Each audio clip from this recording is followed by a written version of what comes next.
我永远不会忘记那年，我们几个穷学生挤进一辆破旧的出租车，沿着京藏公路驶入被称为生命禁区的无人区，仰望中国最神秘的昆仑山，最终抵达那片圣洁的西王母瑶车。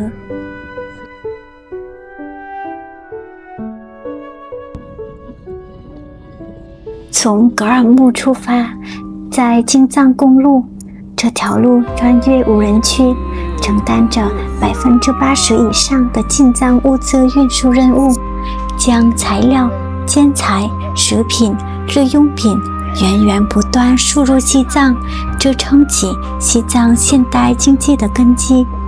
我们来的时候，这段京藏公路正在修路，坑坑洼洼，所以车开得很慢，还遇到了堵车。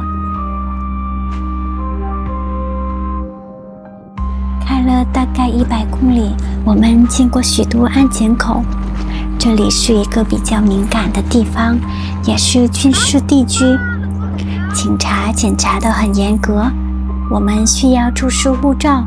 那时我的心跳很快，生怕出什么差错导致无法进入。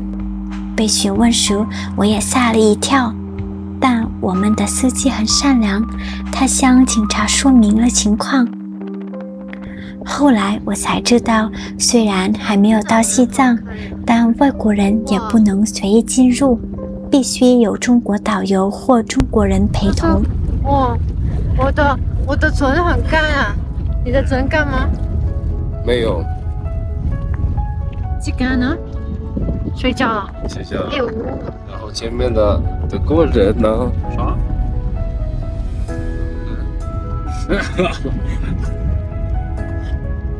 哎呦！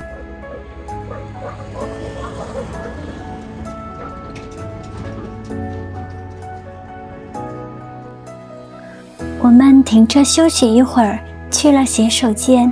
这是我上过最美的洗手间，因为它背后的风景独一无二。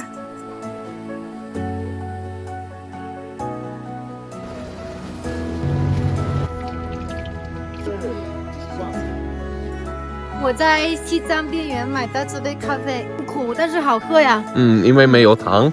对，身体健康嘛。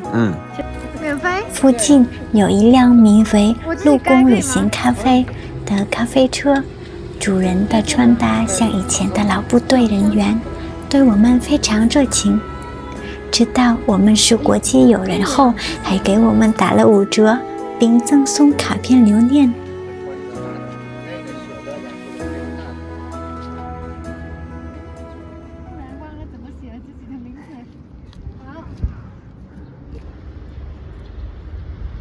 这里有个寺庙。我们在乌吉龙凤宫停下，海拔约3800米。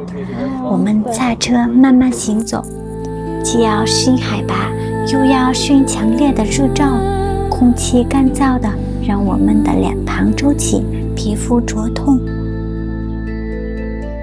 我必须用力才能在那样的阳光下睁开眼睛。但别为我担心，我的心中充满兴奋与好奇，对眼前的一切充满探寻的渴望。狗狗，可以摸一个吗？哦呦！很热情，就是比较小。哎呦，那哇，很喜欢人呀！啊，拜拜啊！拜拜！那走吧。这座道观主要供奉西王母、9天玄女等道教神祇，观前有一面墙写着《道德经》。道观坐落在丹黄与灰白色的土山之间，层层叠叠，这里干燥辽阔，仿佛风雨时光也侵蚀了一切，只留下矗立的线条与沉寂。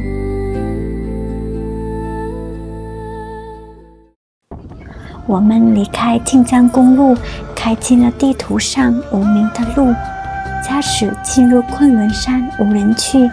这里不是为游客准备的，可以说是反旅游的。它只存在于那些关于无人境地的神秘传说中。这里仿佛否定了人类的存在，公路是唯一能给我安全感的东西。如果离开这条路，驶向那些群山，那么等待的我恐怕只是死亡。这里是一片巨大的虚空，没有目的地。我来到这里，或许这是一位短暂的顾客。1、2、3。他知道了，他知道了，怎么样？有区别吗？还没有区别？没有区别啊！耶，到草原了。然而，一片多层次的天然画卷在眼前展开，一片青绿的草原在眼前延伸。大黄色的沙丘横亘在草原与重重山峦之间，这莫非是高原上的沙漠？更远处还能望见最远的山峰上那永久的白色雪痕，这正是苍茫高原特有的美。岩石的严峻，沙土的干旱与绿草的柔嫩在此共存。别白的云朵悠悠飘荡，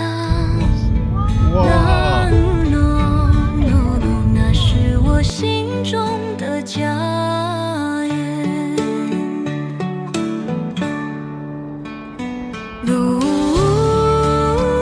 我久久凝望着，是不是融雪赐予这片土地生机？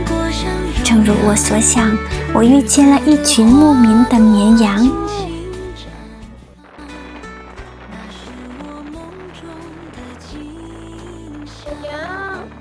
哇！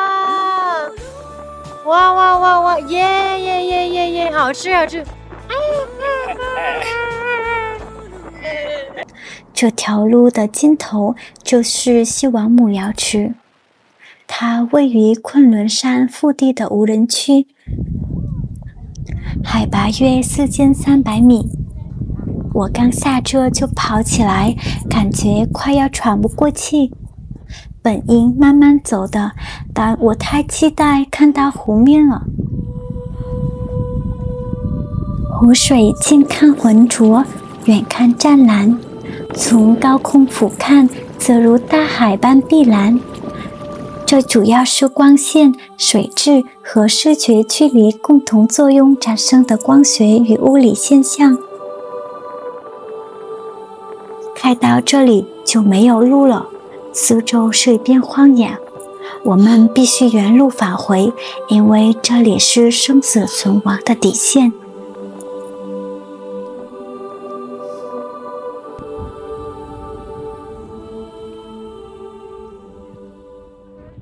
辣椒粉。好，我拿出早上准备好的食物，金海手抓羊肉是一道极具西北地域特色的民族风味的传统菜肴。非常好吃。只要最好的高原羊、最清的水、最合适的火，把肉煮熟，手抓直接用手撕食，体现草原民族奔放。我尽快用5分钟把它吃完，然后匆忙离开。